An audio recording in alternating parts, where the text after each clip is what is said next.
லூக்கா 23:34 வசனம். எடுத்தவங்க யாராவது வாசிங்க.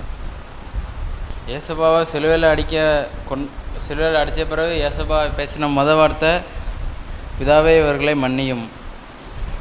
நம்மளாக இருந்தால் அந்த நேரத்தில் என்ன பண்ணியிருப்போம்?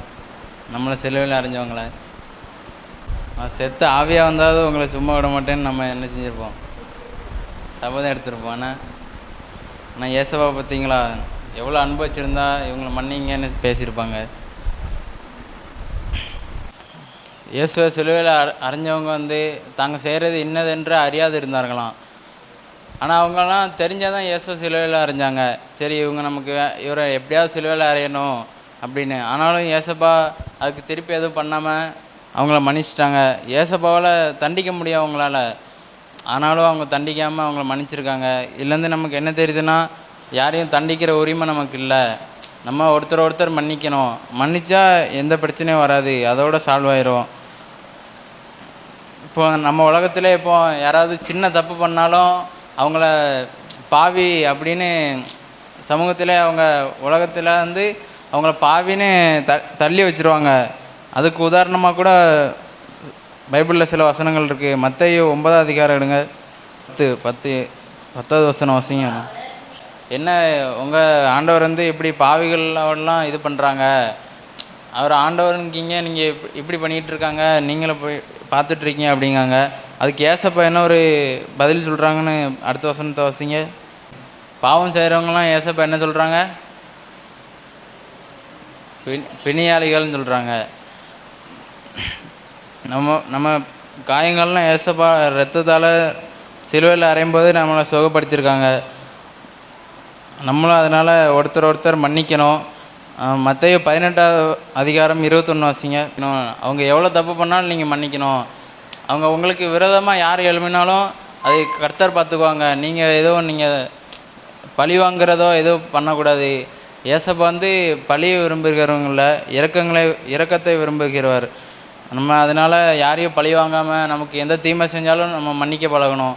ஏசப்பாவை சிலுவையில் அரைஞ்சவங்களே ஏசப்பா மன்னிச்சிட்டாங்க. நமக்கு சின்ன சின்ன தப்பு செஞ்சவங்களுக்கு நம்மளால் மன்னிக்க முடியாத என்ன? அதனால் நம்ம எல்லாத்தையும் மன்னித்து வாழ பழகுவோம். கர்த்தர் தான் இந்த வார்த்தையை ஆசீர்வதிப்பார்.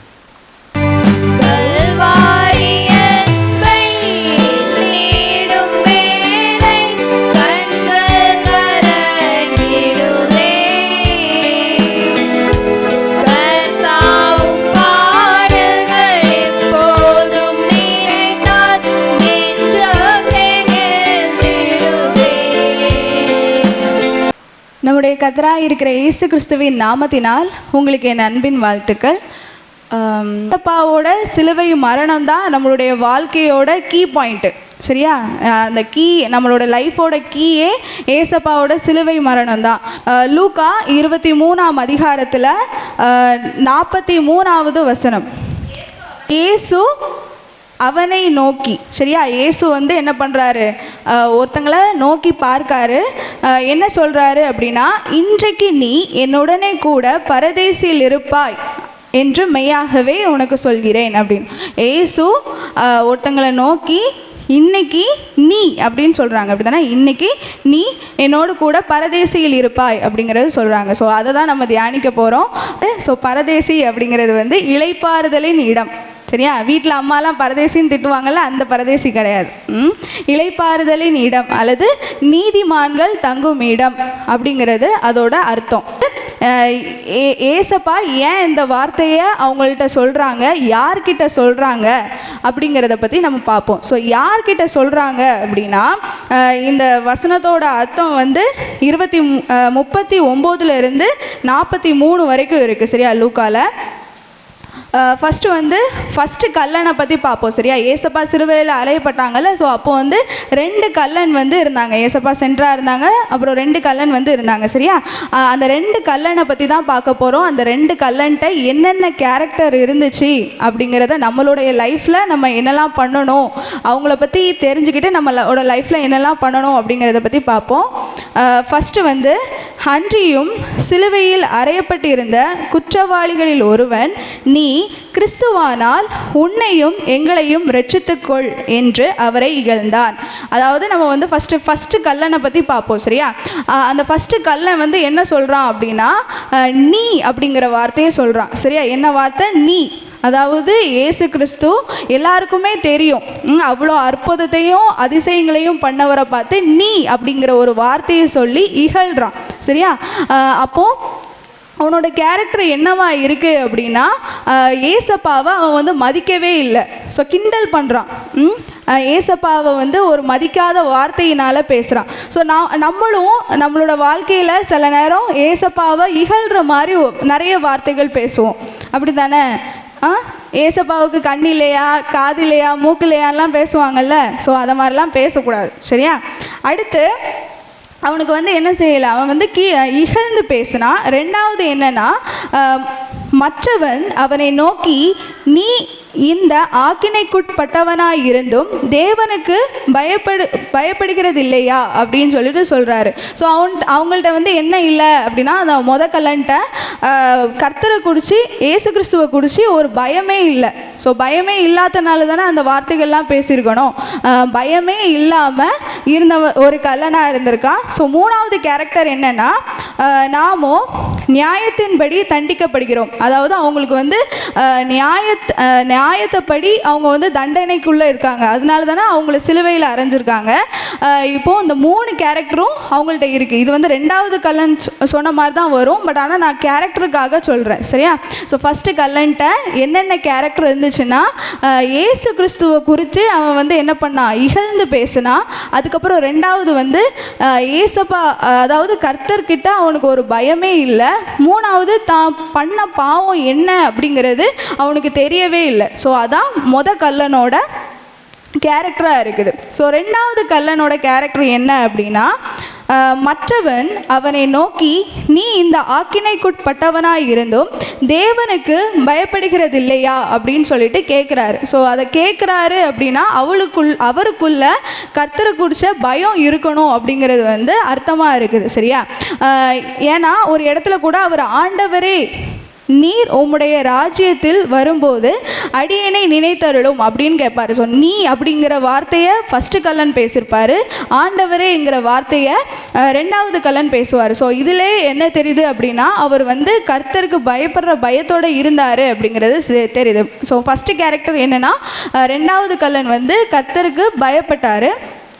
நெக்ஸ்ட்டு வந்து நாமோ நியாயத்தின்படி தண்டிக்கப்படுகிறோம், நாம் நடப்பித்தவைகளுக்கு பலனை அடைகிறோம் அப்படின்னு சொல்லிட்டு சொல்கிறாரு. அதாவது அவர் வந்து பாவத்தினால தான் சிலுவையில் அறையப்பட்டார், அப்படி தானே? ஸோ அந்த பாவத்தை அவர் வந்து உணர்ந்தார், நம்ம வந்து தவறு செஞ்சுருக்கோம் அப்படிங்கிறத உணர்ந்தார்.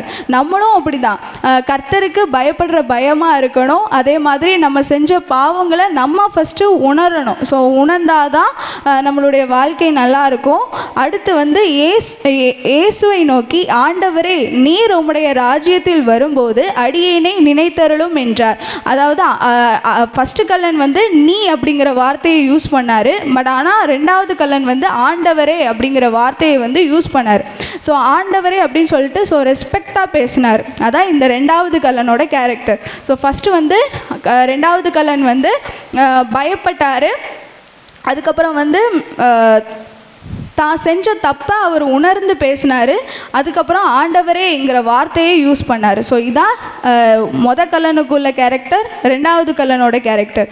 ஸோ கல்லன் வந்து என்ன பண்ணார் அப்படின்னா, 2 பேருக்குமே சான்ஸ் கொடுக்கப்பட்டது. ஆனால் என்ன, 2வது கல்லன் தான் இதை என்ன செஞ்சார், யூஸ் பண்ணார். ஸோ இயேசு என்ன சொல்கிறாங்க அப்படின்னா, இயேசு அவரை நோக்கி இன்றைக்கு நீ என்னோடு கூட பரதேசியில் இருப்பா என்று மெய்யாகவே உனக்கு சொல்கிறேன் என்றார். அதாவது 2வது கல்லன் வந்து நீங்கள் என்னை நினச்சிக்கோங்க அப்படின்னு சொல்லிட்டு தான் சொன்னார். பட் ஆனால் ஏசப்பா வந்து இன்னைக்கு நீ என்னோடு கூட பரதேசியில் இருப்பாய், அதாவது இளைப்பாறுதலின் இடத்துல இருப்பாய் அப்படின்னு சொல்லிட்டு சொன்னாங்க. நம்மளும் கல்லன் மாதிரி இருக்கக்கூடாது. ஸோ கல்லனுக்கும் 2வது கல்லனுக்கும் என்ன டிஃப்ரென்ஸ் அப்படின்னா, கல்லன் வந்து ஏசப்பாவை இகழ்ந்து பேசினாங்க, ஆனால் 2வது கல்லன் வந்து ஒரு மரியாதையாக ஆண்டவரே அப்படிங்கிற எண்ணத்தோடு பேசினாங்க. அதே மாதிரி அவர் வந்து பயப்படவே இல்லை கல்லன். 2வது கல்லன் வந்து ஏசப்பாவுக்கு கர்த்தருக்கு பயப்படுற பயத்தோடு இருந்தார். ஸோ மூணாவது பாயிண்ட் என்ன அப்படின்னா, அவர் வந்து தான் செஞ்ச தப்பை உணரவே இல்லை. ஆனால் ரெண்டாவது கல்லன் வந்து தான் செஞ்ச தப்பை உணர்ந்தார். அதே மாதிரி தான் நம்மளுடைய வாழ்க்கையில் நம்ம வந்து ஏசப்பாவுக்கு பயப்படுற பயத்தோடு இருந்தோன்னா, இப்போது கர்த்தருக்கு பயப்படுறதே ஞானத்தின் ஆரம்பம். ஸோ கர்த்தருக்கு நம்ம பயப்பட்டு இருந்தோம் அப்படின்னா நம்மளுக்கு எது தப்பு எது தவறு அப்படிங்கிறத வந்து எது உண்மை அப்படிங்கிறத வந்து ஏசப்பா வந்து நம்மளுக்கு உணர்த்துவாங்க. அந்த பயத்தோடு இருக்கணும். அதே மாதிரி நம்மளை வந்து நம்ம தவறு செஞ்சால் நம்ம ஃபஸ்ட்டு உணர்ந்து ஏசப்பா கிட்ட நம்ம மன்னிப்பு கேட்கணும். அதே மாதிரி நம்மளை எப்போதுமே நம்ம வந்து தாழ்மையாக எண்ணணும். நம்ம தாழ்மையான ப்ரேயர் பண்ணணும். ஏசப்பாவுக்கு பிடிச்ச வாழ்க்கையே வாழணும்.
யோவான் 19ஆம் அதிகாரம் 26, 27 மாற்றி சொல்லிட்டேன். இயேசுவின் சிலுவையின் அருகே அவருடைய தாயும் அவருடைய தாயின் சகோதரி கிளையோப்பா மரியாளும் மதகலேனா மரியாளும் நின்று கொண்டிருந்தார்கள். அப்பொழுது இயேசு தம்முடைய தாயையும் அருகே இருந்த தமக்கு அன்பாய் இருந்த சீசனையும் கண்டு தம்முடைய தாயை நோக்கி, ஸ்திரியே, அதோ உன் மகன் என்றார். பின்பு அந்த சீசனை நோக்கி, அதோ உன் தாய் என்றார். அந்த நேரம் முதல் அந்த சீசன் அவளை தன்னிடமாய் ஏற்றுக்கொண்டான். இந்த யோவான் புத்தகம் யூதர்களுக்கு இயேசுவை மேசியாவாய் காட்டுகிறது. அந்த யூதர்களுடைய கலாச்சாரத்தின்படி இந்த புத்தகம் எழுதப்பட்டிருக்குது. அதனால் இயேசுவின் சிலுவை அருகே 3 மரியாள் நிற்கிறாங்க. எத்தனை மரியாள் நிற்கிறாங்க? 3 மரியாள். ஒன்று இயேசுவின் தாயாகிய மரியாள், இன்னொன்று கிளையோப்பா மரியாள், மூன்றாவது மதகலேனா மரியாள். ஏன் ஆண்டவர் இதை குறிப்பிடுறார் அப்படின்னா, பொதுவாக ஒரு மரியாள் மட்டும் நின்றுருந்தா என்ன சொல்லிடுவாங்கன்னா, ஏதோ ஒரு மரியாள் நின்றுருக்கிறாங்க அதனால் அவர் அப்படி சொல்லிட்டார் அப்படின்னு சொல்லி. இல்லை, 3 பேர் நிற்கிறார்கள். இயேசுவோ தன்னுடைய தாயை குறித்து மட்டும் பேசுகிறார். அப்படின்னா அர்த்தம் என்னென்னா, யூதர்களுடைய கலாச்சாரத்தில் 40 வயசு வரைக்கும் அம்மாவை மூத்த பையன் தான் பார்க்கணும். அம்மா அப்பாவை யார் தான் பார்க்கணும்? மூத்த பையன் தான் பார்க்கணும். அது அவங்களுடைய கடமை. நம்ம நினச்சிடக்கூடாது இயேசுவை ஏற்றுக்கொண்டு வந்த உடனே நமக்கு எல்லா கடமையும் முடிஞ்சிருச்சு, நீ அம்மா அப்பாலாம் பார்க்கக்கூடாது அப்படின்னு இல்லை. நிறைய பேர் அப்படி நினச்சிக்கிறாங்க. என்னென்னா, ஆண்டவர்கிட்ட வந்தாச்சுன்னா அம்மா அப்பா பெற்றவங்கள்லாம் விட்டுட்டு வந்துடணும் அப்படின்னு. ஏன்னா ஆண்டவர் சொன்னார்ல, தகப்பனையாவது தாயையாவது என்னிலும் அதிகமாக சிநேகிக்கிறவன் அப்படின்னு ஒன்று நம்ம நினச்சிடறோம் அம்மா அப்பா விட்டுட்டு வந்துடணும். அப்படி இல்லை. இயேசு அதை கவனிக்கிறார். தனக்கு வயசு 33 தான் ஆகுது. இன்னும் 7 வருஷம் நான் எங்கள் அம்மாவை நான் கவனிக்கணும். யூதர்கள் 40 வயசில் தான் கல்யாணம் பண்ணுவாங்க. அதனால் 40 வயசு வரைக்கும் மூத்த பையன் தான் அம்மாவை கவனிப்பாங்க. 40 வயசு இவன் கல்யாணம் முடிஞ்சதுக்கு அப்புறம் இவனுடைய தம்பிமாருக்கு அந்த வாய்ப்பு போகும். ஆனால் இயேசு அந்த கடமையை பார்க்குறார். எல்லா வேலையும் முடிச்சிட்டார். இந்த ஒரு வேலை மட்டும் இன்னும் முடியலை. உடனே இவர் என்ன பண்ணுறார் அப்படின்னாச்சுன்னா, அப்போ தான் செய்ய வேண்டிய வேலையை யாரை நம்பி கொடுக்கறது அப்படின்னு பார்க்குறார். இயேசுவின் சீசர்களில் பக்கத்தில் இருந்தது யோவான் மட்டும்தான். அது மற்றவங்களாம் விட்டுட்டு போயிட்டாங்க. அது வசனம் என்ன சொல்லுகிறதுனா, தமக்கு அன்பாக இருந்த சீசன். அப்படின்னா இயேசுவின் சீசர்கள் 12 பேர் இருந்தாங்க. ஆனால் அவர்கள் எல்லாரை பார்க்கிலும் அதிகமாய் அன்பாய் இருந்தது யாருன்னா யோவான் மட்டும்தான். அதனால் அந்த யோவானை பார்த்து சொல்லுகிறார், நான் செய்ய வேண்டிய வேலையை என் ஸ்தானத்தில் இருந்து நீ செய் அப்படின்றார். நான் சொல்ல புரியுதா? நான் செய்ய வேண்டிய வேலையை என்னுடைய ஸ்தானத்திலிருந்து நீ என்ன செய்யணும், செய் அப்படின்னு சொல்லி தன் தாயை யோவானிடத்தில் ஒப்பு கொடுக்கிறார். இன்றைக்கும் இயேசு செய்ய வேண்டிய கடமையை அவருடைய ஸ்தானத்திலிருந்து நாம் செய்கிறோமா? நான் சொல்கிற கவனிக்கிறீங்களா? இயேசு செய்ய வேண்டிய கடமை என்ன? இயேசு செய்ய வேண்டிய கடமை என்ன அப்படின்னா, இன்றைக்கி குழந்தைகளை பெற்றெடுப்பது ஒரு தாய், அப்படி தானே? சுவிசேஷம் அறிவித்து ஜனங்களை பெற்றெடுக்க வைக்கிறது யாருன்னா திருச்சபை. இது என்னது? திருச்சபை. திருச்சபை அநேக சீசர்களை உருவாக்குகிறது. இயேசுவுக்கு அன்பாக இருந்த சீசனை போல அநேக சீசர்களை உருவாக்குகிறது. சீசர்களுடைய கடமை என்ன அப்படின்னா, இயேசுவின் ஸ்தானத்தில் இருந்து அவர் செய்ய வேண்டியதை செய்கிறது. சபையை பராமரிக்க வேண்டிய பொறுப்பு யாருடையது சொல்லுங்கள்? சபையை பராமரிக்க வேண்டிய பொறுப்பு இயேசுவினுடையது. ஆனால் அந்த பொறுப்பை தேவன் சீசர்களுடைய கரத்தில் கொடுத்துருக்கிறார். இப்போ நமக்கு ஒரு பொறுப்பு உண்டு. நாம் நம்ம சபையை என்ன செய்யணும்? நம்ம பெற்றெடுத்த ஒரு தாய் எப்படி ஒரு பிள்ளைகளை நடத்துறது போல திருச்சபை நம்மை நடத்துகிறது. திருச்சபையின் ஆசீர்வாதங்களால் நம்ம ஆசீர்வதிக்கப்படுகிறோம். ஒவ்வொரு நாளும் திருச்சபையில் உள்ளவர்கள் நமக்காக ஜெபிக்கிறார்கள். எனவே நாம் செய்ய வேண்டிய கடமையை நாம் சரியாக செய்யணும். ரெண்டாவது, இயேசுவுக்கு அன்பாயிருந்த அந்த சீசனை பார்த்தா 12 பேரில் ஒரு ஆள் தான் நிற்கிறான். மற்ற ஆள்லாம் என்ன செஞ்சிட்டாங்க? ஓடிட்டாங்க. இப்போ அந்த சீசனை பார்த்துட்டு சொல்கிறாரு, அதோ உன்னுடைய தாய் அப்படின்றார்.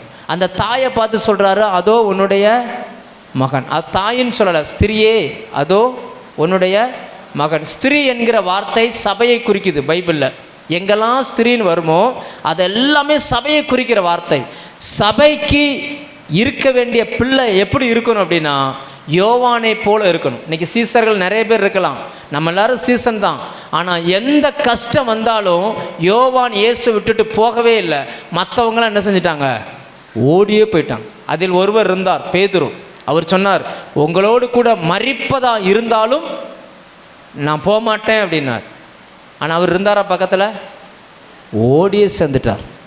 எவ்வளவு கஷ்டம் வந்தாலும் யோவான் இயேசுவை விடாமல் பின்பற்றினது போல சபை உருவாக்க வேண்டிய சீசர்கள் எப்படிப்பட்டவங்கன்னா, எப்படிப்பட்ட பிள்ளைகளை பெற்றெடுக்கணும், எப்படிப்பட்டவங்களை சபையில் உருவாக்கணும்னா யோவானை போல உள்ள நபர்களை சபை உருவாக்க வேண்டும். லேலுயா, இன்னைக்கு நீங்கள் யோவானை போல இருக்கிறீங்களா? இயேசுவின் மற்ற சீசர்களை போல இருக்கிறீங்களா? யோவான் எப்பொழுது இயேசுவின் மார்பிலேயே சாய்ந்திருந்த மனுஷன். நீங்கள் பைபிளில் படித்து பாருங்கள். இயேசுவுக்கு அன்பாக இருந்த சீசன், இயேசுவோடு கூட இருந்த சீசன். அதனால தான் யோவானுக்கு மட்டும் வாழும் பொழுதே பரலோகத்துக்கு கூட்டிகிட்டு போய் பரலோகத்தில் என்னெல்லாம் இருக்குன்னு கர்த்தர் காமிச்சார். அப்படி அவர் காமித்து எழுதின புத்தகம் தான் வெளிப்படுத்தல் புத்தகம். லேலுயா, எந்த சீசனுக்கும் கிடைக்காத ஒரு பாக்கியம் இந்த யோவானுக்கு கிடைச்சது. சரி, இந்த 2 பேரும் எதன் அடிப்படையில் இணைகிறார்கள் அப்படின்னு பார்த்தீங்கன்னா, அந்த ஸ்திரீ சபைக்கு அடையாளம், அந்த யோவான் சீசனுக்கு அடையாளம். இந்த 2 பேரும் எதில் இணைகிறார்கள் அப்படின்னு பார்த்தீங்கன்னா, சிலுவையில் இயேசு 2 பேரும் என்ன செய்கிறாரு? கனெக்ட் பண்ணுகிறார். சிலுவையிலிருந்து புறப்பட்ட அந்த வார்த்தையில் கனெக்ட் பண்ணுகிறார். நீங்களும் நானும் இன்றைக்கு சிலுவை மரணத்தை விசுவாசித்து ஆண்டவர்கிட்ட வந்தோம். அப்படி வந்தாலும் நீங்களும் நானும் எதில் இணைகிறோம் என்றால் தேவனுடைய இந்த வார்த்தையில் என்ன செய்கிறோம்? இணைகிறோம். லேலுயா, இன்னைக்கு உங்களுக்கும் சபைக்குமான இணைப்பு எதில் இருக்குன்னா ஆண்டவருடைய வார்த்தையில் இருக்குது. இதை தவிர நாம் ஒன்றாக இணைவதற்கு வேற எதுவுமே கிடையாது. லேலுயா, அப்படின்னா நம்ம அந்த வார்த்தையோடு பின்னி பிணைந்து இணைந்து நாம் நிற்கிறோம். தேவனுடைய வார்த்தை சொல்லுகிறதுனால தான் நம்ம சபைக்கு வருகிறோம். தேவனுடைய வார்த்தை சொல்லுகிறதுனால தான் சபைக்கு கீழ்ப்படுகிறோம். தேவனுடைய வார்த்தை சொல்லுகிறதுனால தான் சபையின் காரியங்களில் ஆர்வம் எடுக்கிறோம். லேலுயா, இப்போ இன்னைக்கு இயேசு தன்னுடைய பொறுப்பை சரியாக செய்தார். எத்தனை பேர் தன்னுடைய பொறுப்பில் கவனமாக இருக்கிறீங்க? நமக்குன்னு ஆண்டவர் ஒரு குடும்பத்தை கொடுத்தார், நமக்குன்னு ஒரு படிப்பை கொடுத்தார், நமக்குன்னு சொல்லி நம்மளை சுற்றி இருக்கிற சில உறவுகளை கொடுத்தார். எல்லாருக்கும் நம்ம செய்ய வேண்டிய கடமைகள் இருக்குது. நம்ம செய்ய வேண்டிய வேலையை கரெக்டாக செய்யணும். லேலுயா, சிலுவையில் மரிக்கிற நேரத்தில் கூட இயேசு தன் பொறுப்பை விட்டு விலகவே இல்லை. பாருங்க,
கர்த்தராகிய இயேசு கிறிஸ்துவின் நாமத்தில் உங்களுக்கு என்னுடைய அன்பின் வாழ்த்துக்கள்.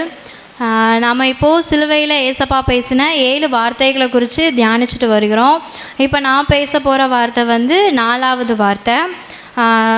எடுத்தவங்க வாசிங்க. மத்தேயு 27:46 வசனம்.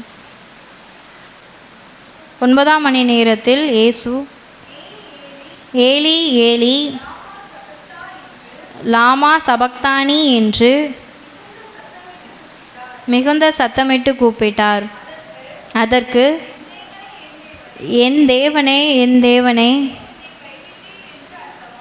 ஏன் என்னை கைவிட்டீர் என்று அர்த்தமாம். இதே மார்க்குலையும் இந்த வசனம் வரும். மார்க்கு 15:34 அதையும் வாசிச்சிருங்க. 9ஆம் மணி நேரத்திலே இயேசு எலோயி எலோயி லாமா சபக்தானி என்று மிகுந்த சத்தமிட்டு கூப்பிட்டார். அதற்கு, என் தேவனே என் தேவனே ஏன் என்னை கைவிட்டீர் என்று அர்த்தமாம். இந்த 2 வசனம் படிக்கும் போது யாருக்கெல்லாம் டவுட் வந்துச்சு? இதை படிக்கும் போது யாருக்கெல்லாம் டவுட் வந்துச்சு? ஒரு டவுட்டுமே வரலையா? மற்ற எல்லா வார்த்தையும் ஒவ்வொரு இடத்துல வரும். லூக்கால யோவானில் 2ல் மட்டும் ஒவ்வொரு வார்த்தையிலையும் வரும். ஆனால் இந்த வார்த்தை மட்டும்தான் 2 இடத்துல வரும்.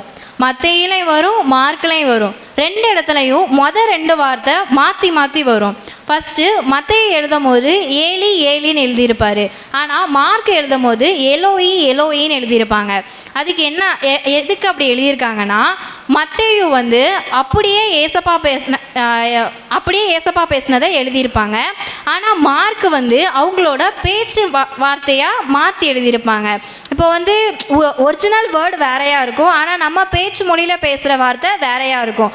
அந்த மாதிரி மார்க்கு அந்த நாட்களில் இருந்த மக்களுக்கு புரிகிற மாதிரி அவங்களோட பாஷையில் எழுதியிருப்பாங்க. அடுத்த 2 வார்த்தை நார்மலாக வர்ற வார்த்தை தான். ஆனால் நம்ம தமிழ் பைபிளில் தான் ஏலி பக்கத்தில் ஆச்சரியக்குறி, அடுத்த ஏலி பக்கத்தில் ஆச்சரியக்குறி, அதே மாதிரி எலோயி எலோயி அது பக்கத்தில் ஆச்சரியக்குறி போட்டிருப்பாங்க. ஆனால் இங்கிலீஷ் பைபிளில் எப்படி இருக்கும்னா, ஏலி பக்கத்தில் கமா, அடுத்த ஏலி பக்கத்தில் கமா, ஒவ்வொரு கேப் விட்டு ஒவ்வொரு வார்த்தைக்கும் ஒவ்வொரு கேப் விட்டு எழுதியிருப்பாங்க.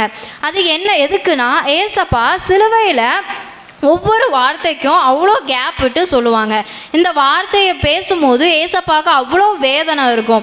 ஏன்னா ஏசப்பா சிலுவையில் அறையும் போது ஒருத்தர் ஒரு சின்ன காயப்பட்டாலே நம்மளால் தாங்கிக்க முடியாது. ஆனால் ஏசப்பாவை உடம்பு ஃபுல்லாக அடித்து வாரனால் அடித்தாங்க, முள்முடிய தலையில் வச்சாங்க, சிலுவை ஆணியால் கையில் அடித்தாங்க. அந்த வேதனையெல்லாம் தாங்கிட்டு ஏசப்பா இந்த வார்த்தையை ரொம்ப சத்தமாக அந்த வேதனை தாங்க முடியாமல் அந்த வார்த்தையை சொல்லுவாங்க. ஒரு மாம்ச பிரகாரமாக இருக்க ஒரு மனுஷனே தான் பிள்ளைக்கு ஒரு காய்ச்சலோ தலைவலியோ வந்தானே தாங்கிக்க மாட்டாங்க.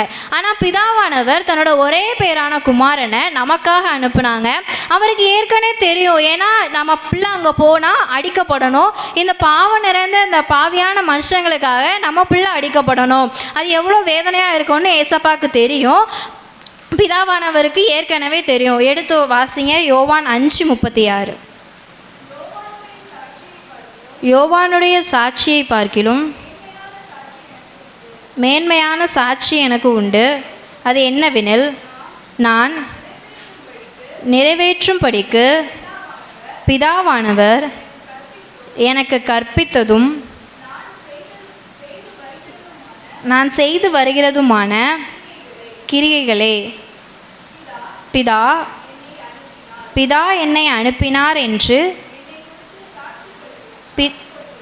என்னை குறித்து சாட்சி கொடுக்க. ஏன்னா அங்கே பிதாக்கு தெரியும், தான் பிள்ளை அங்கே போய் மறிக்கணுன்ட்டு பிதாக்கு தெரியும். அதை ஏசப்பா எழுதி வச்சுருப்பாங்க. இந்த பாவம் நிறைஞ்ச மனுஷங்களுக்காக தன்னோட பிள்ளை, ஒரு பரிசுத்தமான பிள்ளை, பிதா அவ்வளோ பரிசுத்தமானவர், அவரோட பிள்ளை அவ்வளோ பரிசுத்தமானவங்க, இந்த அவ்வளோ பாவத்தையும் சுமந்து உலகத்தில் இருக்க எல்லா மனுஷங்களோட பாவத்தையும் சுமந்து மறிக்கணுன்ட்டு அனுப்புவாங்க. ஆனால் இது ஏசப்பாக்கும் தெரியும். சிலுவைக்கு போகிறதுக்கு முன்னாடி ஏசப்பா ஒரு ஜெபம் பண்ணுவாங்க. அது மார்க்கு 14:35-36 இருக்க ஒருத்தவங்க வாசிங்க. சற்று அப்புறம் போய் தரையிலே விழுந்து, அந்த வேளை தம்மை விட்டு நீங்கி போகக்கூடுமானால் நீங்க வேண்டுமென்று வேண்டிக் கொண்டு அப்பா பிதாவே, எல்லாம் உம்மாலே கூடும். இந்த பாத்திரத்தை என்னிடத்திலிருந்து எடுத்து போடும். ஆகிலும் என் சித்தத்தின்படி அல்ல, உம்முடைய சித்தத்தின்படியே ஆக கடவுது என்றார். இந்த வசனத்தை வாசிக்கும் போது நமக்கு என்ன தெரியும்? ஏசப்பாக்கு இதில் விருப்பமே இல்லை, அதனால் அந்த மாதிரி தானே தெரியும். ஆனால் அந்த நேரத்தில் கூட ஏசப்பாக்கான இதில் விருப்பம் இல்லை. ஆனால் அந்த நேரத்துலையும் தன்னுடைய பிதாவானவர் சொன்ன அந்த வார்த்தைக்காக அதில் கூட சொல்லியிருப்பாங்க, என் சித்தத்தின்படி அல்ல, உம்முடைய சித்தத்தின்படி ஆக கடவுது அப்படி எழுதியிருப்பாங்க. அந்த தன்னோட இந்த உலகத்தில் இருக்கும் போதும் ஏசப்பா அவங்களோட மாம்சமான தாய் தகப்பனுக்கும் கீழ்ப்படிஞ்சு மரியாதையோடு இருந்திருப்பாங்க. சிலுவைக்கு போகிற போதும் தன்னுடைய பிதாவுக்கும் அவர் கீழ்ப்படிஞ்சு இருப்பாங்க. அது ஆனாலும் ஏன் அப்படி சொல்லணும்? இந்த பாத்திரம் என்னை விட்டு எடுத்து போடக்கூடுமானால் எடுத்து போடும் அப்படின்ட்டு ஏன் சொல்லுவாங்கன்னா, அந்த வேதனையோ எவ்வளோ வேதனை இருக்குன்னு ஏசப்பாக்கு ஏற்கனவே தெரியும். அதனால தான் இப்படி சொல்லுவாங்க, ஏன் என்னை கைவிட்டீர் அப்படின்னு சொல்லுவாங்க. ஏன்னா எல்லா நேரத்துலையும் ஏசப்பா கூடவே இருக்க பிதா அந்த ஒரு செகண்ட் அவங்க கண்ணுக்கு தெரிய மாட்டாங்க, அவங்கள விட்டு விலகி போவாங்க. ஏன்னா பிதா ஒரு பரிசுத்தம் உள்ளவர். ஆனால் ஏசப்பா சிலுவையில் இந்த உலகத்தில் இருக்க எல்லாரோட பாவத்தையும் சுமந்துட்டு ஒரே ஆளாக இருப்பாங்க. அந்த அவ்வளோ பாவம் நிறைஞ்சவங்க பக்கத்தில் பரிசுத்தமானவங்க நிற்க முடியுமா? நிற்க முடியாதுல்ல. அதனால தான் ஏசப்பா அந்த வார்த்தையை அப்படி சொல்லுவாங்க. இந்த வார்த்தையை ஒரு ஏக்கத்தின் சத்தம் அப்படின்னு சொல்லுவாங்க. ஏன் அப்படி சொல்லுவாங்கன்னா, தன்னுடைய பிதா எப்படினாலும் நம்ம இப்போ பேரண்ட்ஸ்லாம் என்ன சொல்லுவாங்கன்னா, இப்போது பிள்ளைங்க நாங்கள் இருக்கோம், நாங்கள் பேரண்ட்ஸ்கிட்ட ஒன்று கேட்போம், எப்பா இது எனக்கு வேணும், ஏம்மா எனக்கு இது வேணும் வாங்கித்தாங்க அப்படின்னு நம்ம சொன்னோம்னா, நம்ம நாங்கள் எங்களுக்கு தெரியும் எப்படினாலும் எங்கள் அப்பா அம்மா எங்களுக்கு இதை வாங்கி தந்துடுவாங்க அப்படின்ற ஒரு நம்பிக்கையில் தான் நாங்கள் இருப்போம். ஆனால் அதே மாதிரி தான் ஏசப்பாவும் அவங்க அப்பா கிட்ட சொல்லியிருப்பாங்க, இந்த பாத்திரம் என்னை விட்டு எடுத்து உமக்கு சித்தமான இதை எடுத்து போடுங்க அந்த மாதிரி சொல்லியிருப்பாங்க. ஆனாலும் பிதா அந்த இதை செய்யலை.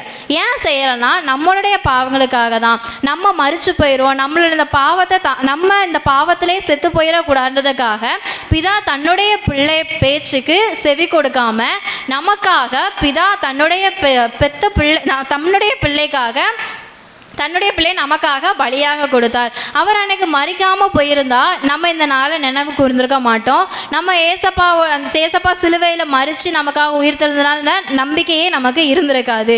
அதனால தான் நம்ம நம்பிக்கை போகாமல் இருக்கிறதுக்காக தான் ஏசப்பாவோட நம்பிக்கை அற்று போச்சு பிதாவின் இடத்துல. பிதா தாம் பிள்ளையோட நம்பிக்கையை கெடுத்து நம்ம நம்பிக்கையாக இருக்கணும்னு பிதா அதுக்காக தாம் பிள்ளையை ஒப்பு கொடுத்தார். நம்ம எது வேணுனாலும் ஏசப்பா கிட்ட நம்பிக்கையோட ப்ரேயர் பண்ணுவோம். இந்த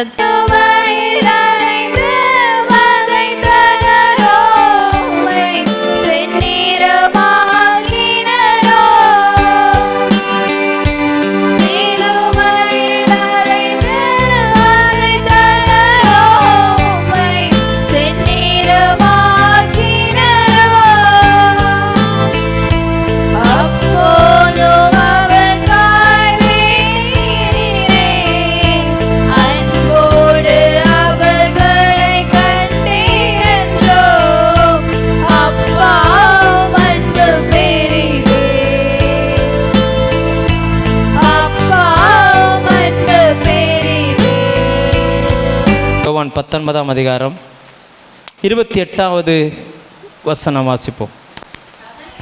அதன் பின்பு எல்லாம் முடிந்தது என்று இயேசு அறிந்து வேத வாக்கியம் நிறைவேறத்தக்கதாக தாகமாய் இருக்கிறேன் என்றார். 4வது வார்த்தை பேசி முடியும் பொழுது கிட்டத்தட்ட எல்லாமே முடிஞ்சிருச்சு. ஏன்னா அது 4வது வார்த்தையை தான் ஆண்டவர் வேதத்தில் இந்த 7 வார்த்தையில் ரொம்ப முக்கியமானது எது அப்படின்னு கேட்டிங்கன்னா, இந்த 4வது வார்த்தை தான் எல்லா வேத அறிஞர்களும் சொல்கிறாங்க. ஏன்னா 4வது வார்த்தை பேசப்படும் பொழுது தான் இயேசுவின் மேல் மனிதனுடைய பாவங்கள், மீறுதல்கள், குற்றங்கள் எல்லாமே அவருடைய சிரசின் மேல் வைக்கப்பட்டது. அதனால தான் அது வரைக்கும் பிதாவேன்னு கூப்பிட்டவர் அந்த இடத்துல என் தேவனே அப்படின்னு கூப்பிடுவார். இன்றைக்கும் உலகத்தில் நிறைய பேர் இயேசுவை தேவனேன்னு கூப்பிடுவாங்க, அப்பான்னு கூப்பிட மாட்டாங்க.